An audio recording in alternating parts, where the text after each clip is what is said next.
சரண்யா, திருக்குறள்ல இருந்து சில ஃபேக்ட்ஸ் கேக்குறேன், சொல்லு. ஓகேங்க. திருக்குறள்ல எத்தனை மலர் குறிப்பிட்டிருக்காங்க? 2 மலர், அனிச்சம் குவளை. எத்தனை விதை? 1 விதை, குன்றிமணி. எத்தனை பழம்? 1 பழம், நெருஞ்சி பழம். எத்தனை மரம்? பனை, மூங்கில் என்ற 2 மரம். திருக்குறள்ல எந்த உயிரெழுத்து பயன்படுத்தல?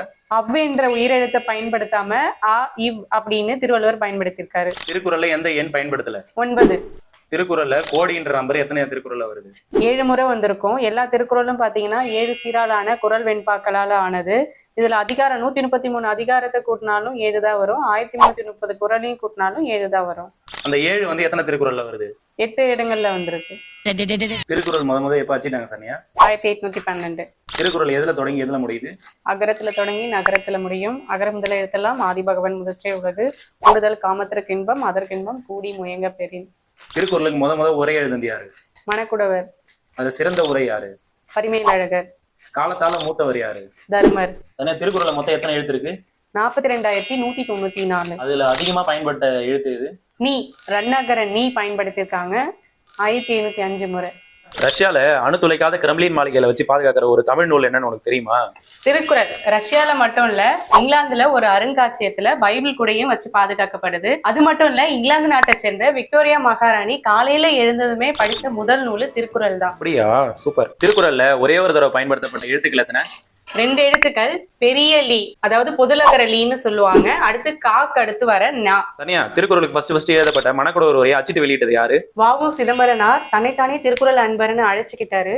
வ.உ.சி. என்ன சொல்லியிருக்காருன்னா, 1330 திருக்குறளையும் பொருளுடன் உணர்ந்திடாத தமிழர் முற்றும் துறந்த முனிவராயினும் தான் பெற்றெடுத்த பிள்ளையாயினும் தன்னை பெற்றெடுத்த தந்தையாயினும் அவர்களை நான் முழுமையாக மதிப்பதும் இல்லை நேசிப்பதும் இல்லைன்னு சொல்றாரு. அதனால நாம எல்லாருமே வ.உ.சி.யோட வரிகளுக்கு ஏற்ப திருக்குறளை பொருளோட கட்டாயம் தெரிஞ்சுக்கணுங்க. இறைவன் மனிதனுக்கு சொன்னது எது?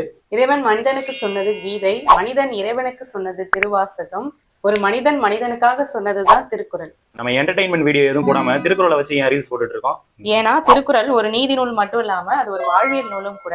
இந்த உலகத்துல ஒரு மனிதன் எப்படி வாழணும் எப்படி வாழக்கூடாது அப்படின்றத எளிமையா சொல்லக்கூடிய நூல் தான் திருக்குறள். அதை எளிமையான முறையில மக்கள்கிட்ட கொண்டு போய் சேர்க்கணும்ன்றதுதான் நம்மளோட இலக்குமே. சரி சன்யா, திருக்குறளோட முன்னாடி என்ன? புறநானூறு. திருக்குறளோட விளக்கம்? நாலடியார். குட்டி திருக்குறள்னும் நாலடியார் சொல்லப்படுது. திருக்குறளோட பெருமை உணர்த்துற நூல் எது? 53 புலவர்களால் எழுதப்பட்ட 55 பாடல்களை கொண்ட திருவள்ளுவ மாலை. தமிழுக்கே கதின்னு சொல்ற நூல்கள் எது? கதி என்றால் காக்கு கம்பராமாயணமும் தீக்கு திருக்குறளும் கதின்னு சொல்லப்படுது. அதாவது தமிழுக்கே கதி என்று அழைக்கப்படக்கூடிய நூல்கள். திருக்குறளை முத மொழிபெயர்த்தது யாரு? வீரமா முனிவர் லத்தீன் மொழியில 1830 மொழிபெயர்த்தாரு. அப்ப ஆங்கிலத்துல மொழிபெயர்த்தது யாரு? கிண்டர்ஸ்லி ட்ரை பண்ணாரு. அடுத்து எல்லிஸ் பிரபு 13 அதிகாரங்களை மொழிபெயர்த்தாரு. அதுக்கப்புறம் ஜியு போப் முழுமையா மொழிபெயர்த்தாங்க. ஜி போப் எந்த வருஷம் மொழிபெயர்த்தாரு? 1886. தமிழ்ல குடும்பம் என்ற சொல் இடம்பெற்ற முதல் நூல் இது? திருக்குறள். இடும்பைக்கே கொள்கல்லம் கொல்லோ குடும்பத்தை குற்றம் மறைப்பான் உடம்பு. 1812 திருக்குறளை முத அச்சிட்டு வெளியிட்டது யாரு? தஞ்சாவூரை சேர்ந்த மலையத்துவசன் மகன் ஞானப்பிரகாசம். திருக்குறளை படிக்கிறதுக்காகவே தமிழ் கத்துக்கிட்டவங்க யார் யாரு? மகாத்மா காந்தியடிகள், டாக்டர் கிரவுல். ரஷ்ய நாட்டை சேர்ந்த லியோ டால்ஸ்டாய் மூலியமா திருக்குறளை தெரிஞ்சுக்கிட்டு அதுக்கப்புறம் திருக்குறளை தமிழிலே படிக்கணும் அப்படின்றதுக்காக தமிழை கத்துக்கிட்டவர் தான் மகாத்மா காந்தியடிகள். டாக்டர் கிரவுல் தமிழை கத்துக்கிட்டு அதுக்கப்புறமா ஜெர்மன் மொழியில திருக்குறளை மொழிபெயர்ப்பு செஞ்சிருக்காரு. டாக்டர் கிரவுல் என்ன சொல்றாருன்னா, அழகிய சித்திர வேலைப்பாடு அமைந்த வெள்ளித்தட்டு தமிழ், அதில் வைக்கப்பட்டுள்ள தங்க ஆப்பிள் திருக்குறள், தமிழோ என்னை ஈர்த்தது குறள் என்னை இழுத்தது அப்படின்னு சொல்றாரு. திருவள்ளுவர் உருவத்தினை வரைஞ்சது யாரு? வேணுகோபால் சர்மா. திருவள்ளுவர் ஆண்டு கணக்கிற முறையை கொண்டு வந்தது யாரு? பல ஆராய்ச்சிகளுக்கு பிறகு மறைமலை அடிகள் அவர்களால் கண்டறியப்பட்டது. திருவள்ளுவர் பிறந்த ஆண்டு கிமு 31 என கண்டறியப்பட்டு தற்போதைய வருடத்துடன் கூட்டி கணக்கிடப்படுகிறது. இதை தமிழ்நாடு அரசு 1972ஆம் ஆண்டு நடைமுறைப்படுத்தினாங்க. திருக்குறளை பத்தி கால்டுவெல் என்ன சொல்றாரு? உலகில் நாகரிகம் முற்றிலும் அழிந்துவிட்டாலும் திருக்குறளும் கம்பன் காவியமும் இருந்தால் அதனை மீண்டும் புதுப்பித்து விடலான்னு சொல்றாரு. தமிழர்கள் எல்லார் வீட்லயும் திருக்குறள் இருக்கணும்னு சொன்னது யாரு? அறிஞர் அண்ணா. திருவள்ளுவர் தமிழர்களுக்கு மட்டும் வழிகாட்டி அல்ல, ஒட்டுமொத்த உலகிற்கே வழிகாட்டின்னு சொன்னவரு. பிறப்போக்கும் எல்லா உயிர்க்கும் என்ற திருக்குறள் உலகத்துக்கே ஒரு வழிகாட்டி. அதனால திருக்குறள் தமிழர்கள் எல்லார் வீட்லயும் இருக்கணும்னு அறிஞர் அண்ணா சொல்லியிருக்காரு. திருக்குறளை இடம்பெறாத சொற்கள் என்னென்ன? தமிழ், கடவுள், இமயம், காவேரி, தமிழ்நாடு. திருவள்ளுவருக்கு நாணயத்தை வெளியிட்டது யாரு? எல்லிஸ் தங்கத்தினால் ஆன நாணயத்துல திருவள்ளுவர் உருவம் குறிச்சாரு. திருவள்ளுவருக்கு கோயில் எங்க இருக்கு? சென்னையில மயிலாப்பூர்ல இருக்கு. திருவள்ளுவரை உலக புலவர்னு சொன்னது யாரு? G U Pope. திருக்குறள்ல உடைமைன்னு எத்தனை அதிகாரம் வருது? 10 அதிகாரங்கள் இருக்கு. அன்புடைமை, அடக்கமுடைமை, ஒழுக்கமுடைமை, பொறையுடைமை, அருளுடைமை, அறிவுடைமை, ஊக்கமுடைமை, ஆழ்வினை உடைமை, பண்புடைமை, நானுடைமை. திருவள்ளுவரை பத்தி பாரதியார் என்ன சொல்லியிருக்காரு?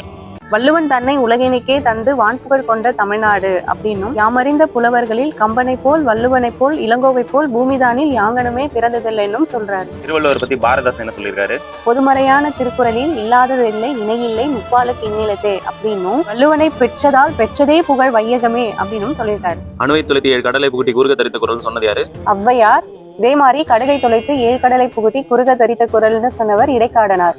திருவள்ளுவர் பத்தி கியா போய் சொன்னது என்ன சொல்றாரு? திருவள்ளுவர் என்ற ஒருவர் தோன்றிராவிட்டால் தமிழன் என்ற ஒரு இனம் இருப்பதாக உலகத்தாருக்கு தெரிந்திருக்காதனும், திருக்குறள் என்ற ஒரு நூல் தோன்றிராவிட்டால் தமிழ்மொழி என்ற ஒரு மொழி இருப்பதாக உலகத்தாருக்கு தெரிஞ்சிருக்காதனும் சொல்றாரு. ஒரு சொல் 6 முறை வர திருக்குறள் என்ன? பற்றுக பற்றற்றான் பற்றினை அப்பற்றை பற்றுக பற்றுவிடற்கு. 1330 திருக்குறளையும் திருவள்ளுவர் தான் எழுதினாரா? சான்று எதுவும் இருக்கா? 1330 அருங்குறளும் பாயிரத்தனோடு பகர்ந்ததற்பின் அப்படின்னு திருவள்ளுவ மாலையில புலவர் நட்டத்தனார் எழுதியிருக்காரு. இது மூலியமா 1330 திருக்குறளையும் திருவள்ளுவர் தான் எழுதினாருன்றது இந்த பாட்டுல இருந்து தெரிய வருது. உதடுகள் ஒட்டாமல் வர திருக்குறள் என்ன? யாதனின் யாதனின் நீங்கியான் நோதல் அதனின் அதனின் இளன். அதாவது எந்த பொருட்கள் மேலெல்லாம் நம்ம ஆசை வைக்காம விலகி இருக்கமோ அந்த பொருட்கள்னால துன்பம் இல்லை. இதை உணர்த்துறதுக்காக தான் திருவள்ளுவர் உதடுகள் கூட ஒட்டாம இந்த திருக்குறளை எழுதியிருக்காரு. இந்த மாதிரி ஒரு திருக்குறள் தான் இருக்கா? இந்த மாதிரி 18க்கும் மேற்பட்ட திருக்குறள் ஓசை நயத்துடன் திருவள்ளுவர் எழுதியிருக்காரு. 5 அதிகார தலைப்புகள் வர திருக்குறள் என்ன? அன்பு நான் ஒப்புரவு கண்ணோட்டம் வாய்மையோடு 5 சால்பு ஊன்றிய தூண். திருக்குறளோட 3 பிரிவான அறம் பொருள் இன்பம் வர திருக்குறள் என்னென்ன?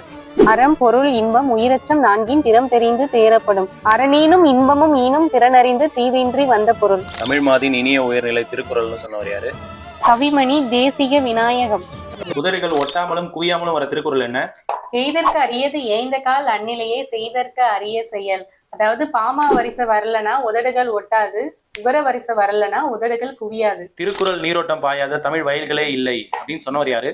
வா சுபமாணிக்கம். துணைக்கால் இல்லாத திருக்குறள் என்ன? கற்க கசடர கற்பவை கற்றபின் நிற்க அதற்கு தக. நம்ம நல்ல விஷயங்களை கற்றபடி நடந்தோம்னா வாழ்க்கையில கல்வியை தவிர வேற எந்த துணையும் தேவையில்லைன்றதை உணர்த்துறதுக்காக தான் திருவள்ளுவர் இந்த திருக்குறளை துணைக்காலே இல்லாம எழுதியிருக்காரு. அப்துல் கலாம் ஐயாவுக்கு பிடித்த திருக்குறள் என்ன? அறிவு அற்றம் காக்கும் கருவி சிறுவார்க்கும் உள்ளழிகள் ஆகா அரண்.